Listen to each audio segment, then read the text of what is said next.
I catch? What did I catch? No, I was like he's staring at the camera trying to fix the sound. Oh, me? No, I gotta. So I can let people in, but I was trying to change the layout. Man, what's up, man? What's up, man? Finally got on, huh? I mean, took a minute, but we finally made it happen.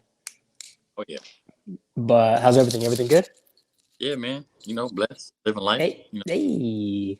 All right, we're gonna kick off the show, the latest episode. I know you know about the Athlete Connection, but for everybody that doesn't know, I'm Trey, the host. We got a special guest, Mr. Jeremiah Ward, local legend, IE native. Say what's up, man. How you doing, everybody? I'm just live his life, brother. Yeah, man, I'm excited to kind of get you on because I know that the main reason why we wanted to do this just kind of connect with different athletes, different backgrounds to tell their story, but hopefully you can kind of resonate with somebody else that's maybe potentially in your same shoes to kind of give them a heads up on kind of what to expect or even kind of how to prepare for that. So, if you don't mind, tell everybody a little bit about your journey, obviously where you're from, where you played, and we can kick it off from there. So I grew up, born and raised in Fontana, California. Went to A.B. Miller High School. Played there 4 years. Um, my accolades too. First team, second team, whatever. Varsity, all 4 years. Uh, got a scholarship to Humboldt State, which is now Cal Poly Humboldt. Um, went there 4 years and got a ring. We went to we lead eight, lost in the final four. Um, from there, went off to play like different travel team places um, overseas, and then in Alaska, a couple teams here and there, Mexico. Uh, Journey was short lived, but yeah, that's it. A journey is a journey, man. Um, so I really want to. I've always been kind of curious to know. I mean, we've known each other for a minute, but I know we just came off episode with Sean Marshall, and you obviously Yeah. I know you guys are tight in that same circle too. But like, it's interesting. You know, he ended up highly recruited, as were you. Ended up going to Boston College. Like, what made you land on Humboldt State? Like, what was it about that experience, that recruiting, that environment? Like, what made you pick Humboldt? You know what? So when you're a kid and you got all these letters and stuff coming, um, you don't know what to do. You don't know which college to pick. You don't know what to do. You don't have somebody or I didn't have anybody like next to me telling me what to do. I had to make all decisions by myself. That's no like downplay to anybody like my brothers, nothing like that. But I didn't have anyone to be like, hey, you should go here because of this. I was looking. My number one thing was who's giving me the scholarship and who's going to recruit me to come to their school for a recruiting trip. So Humble was on me tough. It was like I got letters from Pepperdine, Syracuse, Pacific, UC Riverside. Those are like the main ones. But but yeah, like that was a college that was like, hey, like we want you here, and they flew me out and everything. Like gave me a red carpet, and they was offering me the full ride, and they showed me that like their accolades and because they were ranked number one in the nation the year before I went. So I was like, oh, okay, cool. Like why not come here? Um, but yeah, I didn't have nobody in my ear like that, so I had to make all decisions by myself. Because when you're young, you don't know that you're a high school student. Right, and that's again like that's why I wanted to get you on because like again, there's a lot of people right that were in your shoes, in Yeah. my shoes. Like you're getting recruited, you don't necessarily know how to manage those conversations, what to look for, what not to look for, all those things. And like you said, like you come from a big family, like you have some hoopers in your family too, so it's like everybody's journey is a little bit different. So for you, it was like was it the scholarship financially or was it the atmosphere, like all those things put together that kind of was that decision? It was all of them put together. Of course, the number one thing was scholarship because I have my parents to pay for my college, and if they give you a full ride, it means they really want you. If they give you like partial, it's like you're here, but they were looking at somebody else. So it We're was not we're not we're not 100% sold. yeah, like there was one time it was during the season. San Diego State came to a tournament with San Diego, and I guess the coach came. Um, and try to talk to me or whatever. It was like an hour or two before the game. I didn't want to talk to him because I'm like, yo, like, I don't know, because you know, you don't know. But my thing is, before a game, like, don't talk to me. Like, I'm trying to win this tournament. I want to play this game. Um, I think he got that vibe, and I think I kind of disrespected him by being like, I don't really want to talk because I'm trying to get ready for a game. So that fell through. His whole demeanor just fell off with that. But I don't know. It's you don't know. So do you now looking back on those things, like now that you know you went through it, like, you know, what expectation would you have, or kind of what are some of those things that you think would have been important to know as you were going through that, like talking to coaches before games or just having communication? Like, what are some of those things that you think would be important to know now, looking back on it? The business side of it. I didn't know basketball was a business. If I would have known that, because, you know, everybody wants to go to, you know, the NBA or the huge leagues after that. So I would have made a decision based off of that, because, you know, coming up, I thought as long as you were good, you were coachable, and that you can go anywhere, and it doesn't work like that. But I made the best decision for Humble is where I was supposed to be anyway. So that's where God led me to. What do you mean by it's a business? So, like, speak on that a little bit. Oh, it's a business because it's politics. So let's just say, because it didn't hit me until after college, and that's a whole different story when it came, because that I was like under depression and everything. I like went through that stuff because, like I told you, I was used to. I thought it was okay if you could play, you can go to the next level. You're coachable. You're a nice guy. You're a good teammate. It don't work like that. So so it's a business because the recruits at the next level after college is looking for what college you went to, first of all. Second, it's your stature, the eye test. You know, we all know about the eye test. You know, how tall are you? How big are you? You know, can you shoot, jump, all the other stuff. But if they look at you and say, okay, he's 6'1", he's scoring this amount of points, but why get him from Humble State when we could get a dude from Duke that can do the same thing you can do? You know what I'm saying? That's the business part of it in that aspect. And then me coming out of college, I was like, what, 170, 175, maybe. So, but for me, it didn't matter my size. Like, I played with guys bigger than me all the time. So I was used to it, but they don't see that. They just see like, what can you do for us the way you look now? Yeah.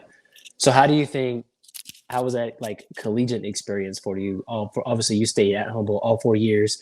Going into it, was it what you expected? And then kind of what kind of adjustments did you have to make from year one up until when you graduated? For me, from that point, I mean, you know, I've always played with guys way older than me. So it wasn't, the only adjustment was the strength part. It was a strength. I've always played fast. It was a fast game, but the strength part was for me, to get in the weight room and stuff, because, you know, you're going against grown men, you know, 18 through 22. So when you're going up for that layup and somebody hits you out the air, it's different than when somebody hits you in high school. So yeah, I had to go through that a couple of times, a couple of picks here and there, but the adjustment was easier for me, as long as everybody because everybody on the team was real good, real nice guys. They didn't do the hazing thing. They took me under their wing and they wanted me to excel and grow with the program and with them. So it was easy adjustment. It wasn't no jealousy or nothing like that going on. What about academically? Like, how was that for you? It was harder.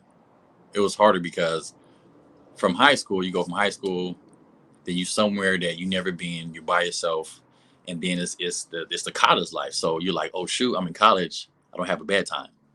And then you see, you know, it's the partying, it's the Wait. I went from academics and you went straight from I don't have a bedtime. no, look, it all plays the same part, because you have to manage all that and then do your studies. So it's like, okay, if there's a party Saturday night and you got a test on Monday, you need to study. With me, and we had study hall. all the time, and went to study hall. But it was the distractions for me. You have to buckle down and everything, and the teachers really graded different also than high school. It's different. I took journalism and communication, so my papers were like 10 to 15 pages when I had to do like projects and stuff. Um, but I've always been a good student, so the adjustment was the grading part and the distractions that came with it with basketball. There you go. So at what year were you when you think you kind of like sort of figured it out to where you're like, all right, I can do this? Um, I think it was the second semester of my first year. But here's a story about that. So say I'm away from home. I don't know anybody, anything like that. I met two friends, the Jessicas. So I'm still adjusting to being by myself. And then it's the schoolwork and everything, and they give you a lot of schoolwork. And then you're traveling, and then you got to come back and do the schoolwork and make up tests and everything like that. So I'm getting ready for church one Sunday, and I start crying. I call my mom. I go to Jessica's dorm room, call my mom, and I'm like, I don't know if I could do this because there's a lot of pressure. And she was like, um, stay one more semester. If you don't like it, come home. I said, okay. Man, I finished that semester. I didn't leave for the next 8 years. but um, but yeah, man, it was a huge adjustment, man. It was scary at times too. So now, obviously, being obviously a little bit older, you graduated, still kind of involved with the game, not necessarily coaching and things like that, but I know you're still involved with like, what advice or what do you see that would be most beneficial for the up and coming kids, athletes? It doesn't even have to be basketball, just in general, like as you're, seeking that scholarship, trying to figure out what school is best for you, all those things. Like, what do you think is important for them to kind of learn and figure out um, as they're looking to do that? Um, I think a big part of it is know the business of it. Somebody has to teach these kids the business side of it because it's not all about the sport. If it was about the sport, then everybody would go to the next level all the time. But it's a business part. Like who you got to go to certain camps. You got to be around certain people. You have to work on your craft, and then once you get there, you have to stay there on your craft because you got so many guys competing against you, and it could be your teammates competing against you. Um, just and make sure you have a after you get done playing, have something going on for you. Um, for the young athletes, it's I don't know, have fun because it's gonna go by really fast. What was the And last time? What was it? 2007. right. So yeah, they gotta just know the business side of it, work on your craft, have fun. If you're trying to go like to the next level, um, sit down with the OG or your parents, whoever know about basketball or a sport, and let them know like, hey, where should I go? After high school to go to the next level because that's what the recruits um, are looking at the next level. And when you're in college, just ball out, listen to the coach, be coachable, be a nice teammate. It's rare that anybody that I've ever played with would say I was a bad teammate. Um, but just have fun and don't stress too much because I know it's a lot of pressure on these kids now because their parents want them to be the next LeBron James and stuff, and all of them is not going to do that. But you just got to be ready to do it or not. Yeah, it's funny that you say a lot of pressure because me and Sean were just talking about pressures from like a social media standpoint, right? Like everybody sees what they see on Instagram and they think that, okay, well, I see this person doing this and he's successful. Therefore, like this is what success means. And I was like, yeah, it's interesting that you say that because everybody's expectations, I think, are all kind of twisted up because you don't really know what to expect and you can only go off of what you see. And I feel like everybody wants to be friendly and get along with everyone at the same time and, be social. But I'm like, if you're serious about it, you got to draw that line between what you want and what everyone else is doing because not everybody's going to be able to go where you're going to go. And not everybody maybe is blessed with the talent that you have. So you got to kind of figure that out early in the game. And I know for me, like, I hung out with everybody that played basketball, right? I played basketball 1 year, right? All my boys were all basketball players. But what was I doing? Soccer, you know what I mean? Like, Yeah. you just got to figure out your lane. I think that's the biggest thing. And I think you did that earlier, especially with you having so many people that were older than you, you can kind of see it and you were smart about it. And I think that's one of the things that people just got to have to figure out on their own. Because if you can't figure it out now, it's going to be, tough sledding when you Oh get yeah, recruited, once you get to college or wherever you're going to go, and just kind of figuring that out. Like, it's going to be rough. yeah, and everything now is you're under a microscope because if you have social media, they're looking at your social media now, what you're saying, what you're doing, who you're hanging around with.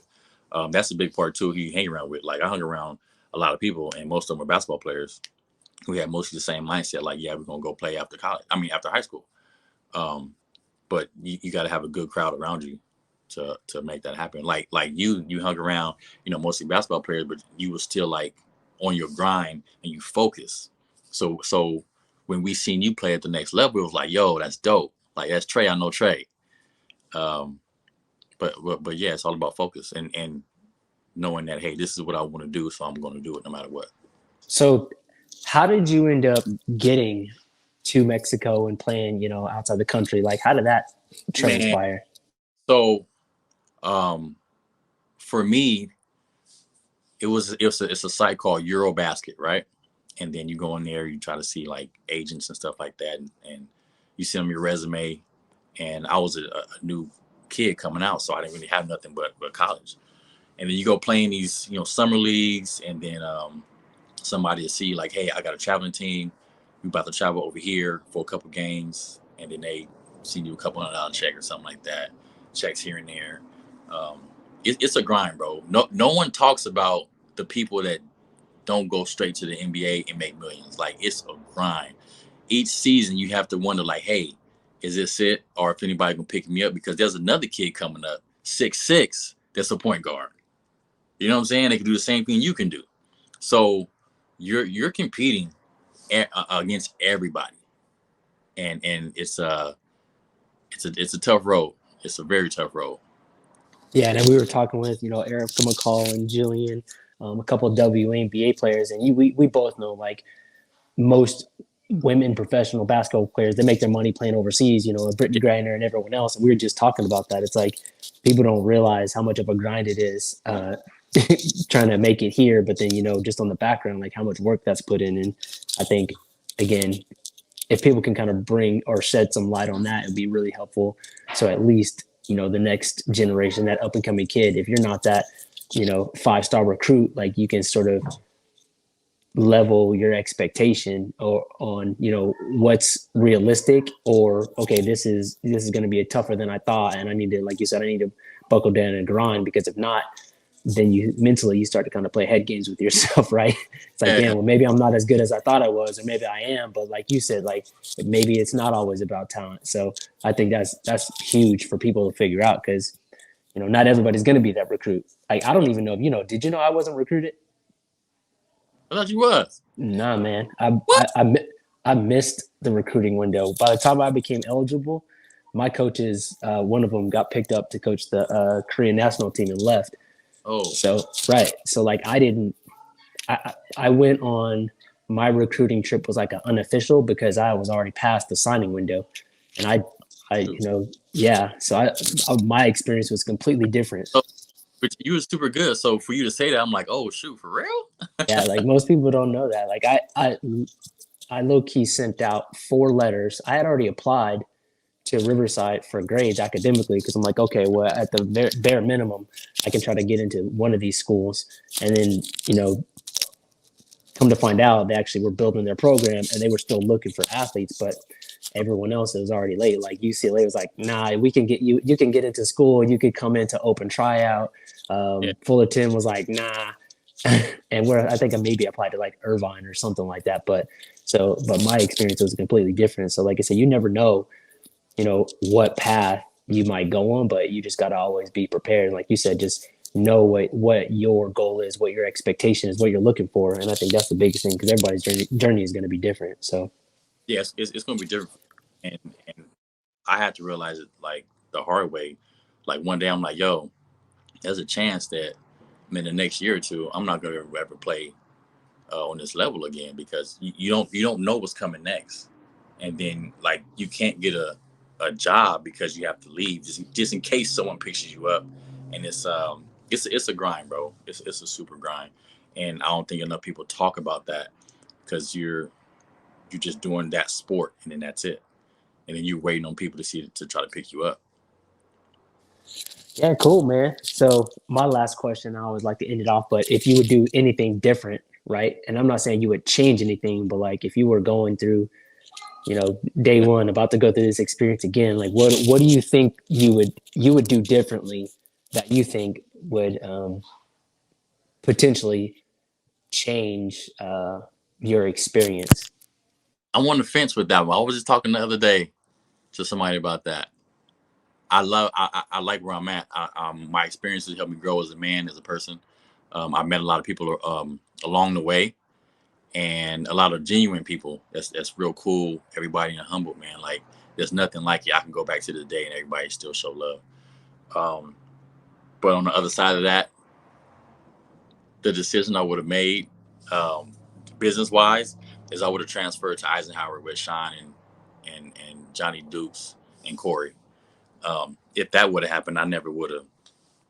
I wouldn't be here right now, probably. Yeah, you'd be lumped in with that Yeah, but recruiting. Yeah. I would have been somewhere different, and maybe I would have went to a higher school, and then college, and then went to the pros, not NBA, maybe overseas or something, and then I wouldn't meet the people I have today. I probably wouldn't be with my wife.